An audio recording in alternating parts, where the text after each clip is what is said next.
আসসালামু আলাইকুম রহমতুল্লাহি ওয়া বারাকাতুহু। সম্মানিত দর্শক, আপনারা সবাই জানেন বহুল প্রতীক্ষিত আলোচিত ত্রয়োদশ জাতীয় সংসদ নির্বাচনের তফসিল ঘোষণা করা হয়েছে। ২ নম্বর হলো যে নির্বাচনের যে তফসিল, সেই তফসিলটা যদি আবার পিছিয়ে দেওয়া হয় ৭ দিন, ১০ দিন, ১৫ দিন, তারপর যদি তারেক রহমান সাহেবকে ভোটার করা হয়, তখন বিরোধী দল জামাত থেকে শুরু করে অন্যান্য রাজনৈতিক দল ১০ মুখে বলবে, হায় হায়, ইজ্জত গেল, জাত গেল, কি দরকার আর নির্বাচন? তারেক রহমান সাহেবের জন্য একটা শিডিউল পিছানো হলো, আমরা তো কেউ বলিনি। তারেক রহমান সাহেবের জন্যই এত কিছু করা হলো, তো দরকার কি নির্বাচন? আপনারা একটা একতরফা নির্বাচনের একটা ফলাফল তৈরি করেন, আমাদের কাছে পাঠিয়ে দেন, আমরা সেটা স্বাক্ষর করে দিয়ে বা নো অবজেকশন দিয়ে দিয়ে আপনারা ঘোষণা করে বিএনপিকে ৩০০ আসনে জয়লাভ করিয়ে তারপর তারেক রহমান সাহেবকে বঙ্গভবনে পাঠিয়ে দেন প্রধানমন্ত্রী হিসেবে শপথ গ্রহণ করানোর জন্য। অসুবিধা কি? কোনো অসুবিধা নাই তো। তো এই যে কথাগুলো হবে, নিশ্চিত হবে, এতে কোনো সন্দেহ নেই। একটা হলো, যদি বর্তমান বিধি ব্যবস্থা অনুযায়ী তারেক রহমান সাহেবকে কোনো রকম শিডিউল পরিবর্তন না করে তাকে ভোটার করা হয়, তাহলে পুরো নির্বাচনের বিধি ব্যবস্থা, আইন কানুন, নির্বাচন কমিশন আগামীতে একটা ফায়ারের মধ্যে পড়বে, এতে কোনো সন্দেহ নেই। ২ নম্বর হলো যে নির্বাচন কমিশনকে যদি তারেক রহমান সাহেবকে ভোটার করতে গিয়ে তার শিডিউল চেঞ্জ করতে হয়, তাহলেও কিন্তু ওই যে যেটি বললাম, তারা ঠাট্টা মশকরা টিটকারি থেকে শুরু করে, মানে যেটাকে বলা হয় সাইবার বুলিং, সেই সাইবার বুলিং এর মধ্যে সবাই পড়ে যাবে এবং তাদের নিরপেক্ষতা নিয়ে, সততা নিয়ে, দক্ষতা নিয়ে নানা রকম টিটকারি টিপ্পনি কাটা হবে। তো এই বিষয়টা নিয়ে তারা এতটা চিন্তিত যে নির্বাচনের যে তফসিল, এই তফসিল কি করা উচিত ইন অ্যাডভান্স তারা কিছুই বলতে পারছেন না। ইতিমধ্যে এনসিপির যারা নেতৃবৃন্দ তারা দেখা করেছেন, তাদের মধ্যে নাসিরউদ্দিন পাটোয়ারি তিনি বলার চেষ্টা করেছেন যে আমরা সার্বিক পরিস্থিতি বিবেচনা করে তফসিল পিছানোর কথা বলেছি। সেখানে নির্বাচনের অন্যান্য যে সকল ডেট, বিশেষ করে যেদিন নির্বাচন অনুষ্ঠানের কথা বলা হয়েছে, সেটা অপরিবর্তিত রেখে তফসিলের যে অন্যান্য শিডিউলগুলো আছে সেগুলো পেছানো যেতে পারে। তো যদি এই ধরনের কোনো কথাবার্তা বলার আগে নির্বাচন কমিশন যে কোনো একটা ঘটনা, যেমন হাদির ঘটনা যখন ঘটলো, ঠিক সেই সময়টাতে যদি তারা স্মার্টলি নির্বাচনের তফসিলটা ১৫ দিন পিছিয়ে দিত, তাহলে কিন্তু আজকের এই দিনের মতো এরকম সমস্যা হতো না। এটা হলো রিয়ালিটি। কিন্তু সেটা নির্বাচন কমিশন করতে পারেনি। আবার এই যে আমি যে দুটো সমস্যার কথা বললাম জনাব তারেক রহমান সাহেবকে কেন্দ্র করে, এর বাইরে আরেকটি খুব স্পর্শকাতর অবস্থা রয়েছে। সেটি হলো বেগম জিয়ার সুস্থতা অসুস্থতা। তিনি আসলে হাসপাতালে কেমন আছেন, এই জিনিসগুলো বিএনপির পক্ষ থেকে যা কিছু বলা হচ্ছে, ডক্টর জাহিদ যা কিছু বলছেন, কেউ বিশ্বাস করছেন না। আমি নিজেও এই ব্যাপারে কোনো কিছু বলবো না। জনাব তারেক রহমান সাহেবের আশা, তার সঙ্গে দেখা করা, এবং ২-৪টি পত্রিকায় এসছে যে তারেক রহমান সাহেবের আশার সংবাদ পেয়ে বেগম জিয়া সন্তোষ প্রকাশ করেছেন। এই বিষয়গুলো জনমনে স্বস্তি দিচ্ছে না, কেউ বিশ্বাস করছে না। হাদি যখন গুলিবিদ্ধ হলেন, ঢাকা মেডিকেল থেকে যখন তাকে এভার কেয়ারে ট্রান্সফার করা হলো, তখন সবাই ধরে নিল যে হাদি মারা গেছেন।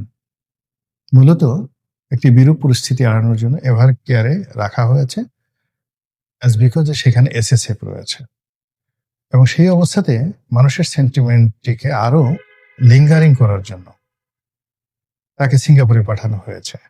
কিন্তু হাদি ঢাকা মেডিকেলে যে অবস্থাতে ছিলেন, হি ওয়াজ ক্লিনিক্যালি ডেড।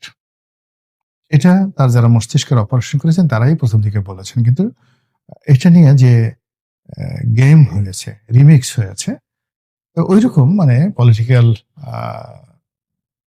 নেতাদের ক্ষেত্রে, রাজা বাদশাদের ক্ষেত্রে এরকম ঘটনা হয়। তো বেগম জিয়ার স্বাস্থ্য নিয়ে, সুস্থতা নিয়ে মানুষের মনে সেই আবেগ রয়েছে, অনুভূতি রয়েছে, নানা রকম যাকে বলা হয় সমীকরণ রয়েছে, নানা রকম ফলাফল নিয়ে নানা রকম বক্তব্য রয়েছে। তো কাজেই এই যে বেগম জিয়ার প্রার্থী হওয়া, মানে উনি প্রার্থী হবেন, তো তাকে প্রার্থী হলে তো তাকে স্বাক্ষর দিতে হবে। তো সেই প্রার্থী হওয়া নিয়ে একটা ধোঁয়াশা আছে। যদি তিনি সুস্থ থাকেন, যদি তিনি অসুস্থ হন, যদি তিনি প্রার্থী হন, যদি তিনি প্রার্থী না হন, এটা নির্বাচনের তফসিলের ক্ষেত্রে একটা বিরাট হুমকি বা ঝামেলা হয়ে আছে। এর বাইরে যেটি হচ্ছে সেটি হলো যে আল্লাহ না করুন যদি বেগম জিয়া সত্যিকার অর্থেই আল্লাহর ডাকে সাড়া দেন, তাহলে কি এই তফসিল থাকবে? প্রশ্নই আসে না। এই তফসিল পিছিয়ে যাবে, এবং সেক্ষেত্রে শুধু তফসিল পেছাবে না, নির্বাচনটা পিছিয়ে যাবে। এবং যারা এখন ক্যালকুলেশনই করতে পারছে না, তারা হয়তো ভাবতেই পারছেন না যে বেগম জিয়ার অনুপস্থিতি আর তারেক রহমান সাহেবের 17 বছর পর বাংলাদেশের প্রত্যাবর্তন, এই দুটোর রসায়ন কেউ মিলাতে পারবেন না। যে পরিস্থিতি তৈরি হবে রাজনীতির অঙ্গনে, সেটা সামাল দেওয়ার মতো অবস্থা বিএনপির কোনো নেতার নেই, স্বয়ং তারেক রহমানেরও থাকবে না। এখানে বিএনপির মধ্যে যতটা না সমস্যা হবে, বিএনপির বাইরে তত বেশি সমস্যা হবে। এখানে হিমালয়ের মতো একটা উচ্চতা নিয়ে তারেক রহমান সাহেবের মাথার উপরে, বিএনপির মাথার উপরে বেগম জিয়ার যে অবস্থান, সেটা কারণে ক্ষমতার যে বলয়গুলো রয়েছে, সেটা ক্যান্টনমেন্ট বলেন, বঙ্গভবন বলেন, অথবা সেক্রেটারিয়েট, সুপ্রিম কোর্ট, অন্যান্য রাজনৈতিক দল, যমুনা, ডক্টর মোহাম্মদ ইউনূস, সবাই এখানে বেগম জিয়াকে কাউন্ট করছেন।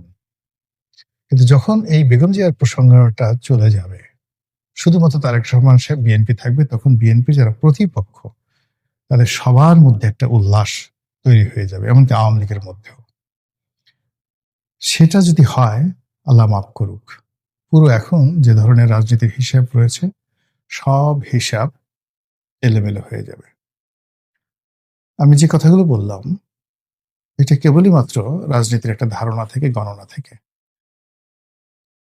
এবং এটা হওয়ার সম্ভাবনা খুব খুব বেশি। কিন্তু আমি মনে মনে চাচ্ছি যে আমি যা কিছু বললাম এর একটাও যেন না ঘটে। আমি চাই যে নির্বাচনের তফসিলটা থাকুক, যথা নিয়মে আমাদের জীবনের সবকিছু যেভাবে এগুচ্ছে, আমাদের সবার জীবনে তো ব্যক্তিগত সমস্যা আছে, ব্যবসা বাণিজ্যের সমস্যা আছে, শরীর স্বাস্থ্যে মনে সমস্যা আছে, তো রাজনীতি, দেশের যে সমস্যাগুলো, এগুলোও থাকবে। একটা সমস্যা নিষ্পত্তি করবেন, তারও 10টা সমস্যা আসবে। কিন্তু তার সঙ্গে সঙ্গে এই রাজনীতির যে বিবর্তন, রাজনীতির যে ধারাবাহিকতা, এটা না চলতে থাকুক। ইলেকশন হোক, ইলেকশনের পরে ক্ষমতা হস্তান্তর হোক, সবকিছু স্বাভাবিকভাবে চলুক, কোনো কিছুর জন্য যেন কোনো কিছু বাধাগ্রস্ত না হয়। এটা আমি চাই, অনেক মানুষ চায়। কিন্তু প্রকৃতি এমন একটা ব্যাপার, প্রকৃতি মাঝে মধ্যে আমাদেরকে নিয়ে খেলে। সেই নজরুলের কবিতার মতো, খেলিছ এ বিশ্ব লয়ে বিরাট এ শিশু আনমনে। আমাদের জন্য নিয়তি কি রেখেছে, প্রকৃতি আমাদেরকে নিয়ে কিভাবে খেলবে, একমাত্র আল্লাহ রাব্বুল আলামিনই জানেন। তবে একজন বাঙালি হিসেবে, এদেশের একজন আমজনতা হিসেবে, অন্তঃস্থল থেকে চাইব আমাদের দেশটি ভালো থাকুক, দেশের সকল মানুষ ভালো থাকুক, এমনকি দেশের পশু পাখি, কীট পতঙ্গ, পাহাড়, সমুদ্র, নদী থেকে শুরু করে বালুকা বেলা, সবাই ভালো থাকুক। আল্লাহ যেন আমাদের এই দেশের প্রতি খাস রহমত এবং বরকত নাজিল করেন। আসসালামু আলাইকুম রহমতুল্লাহি ওয়া বারাকাতুহু।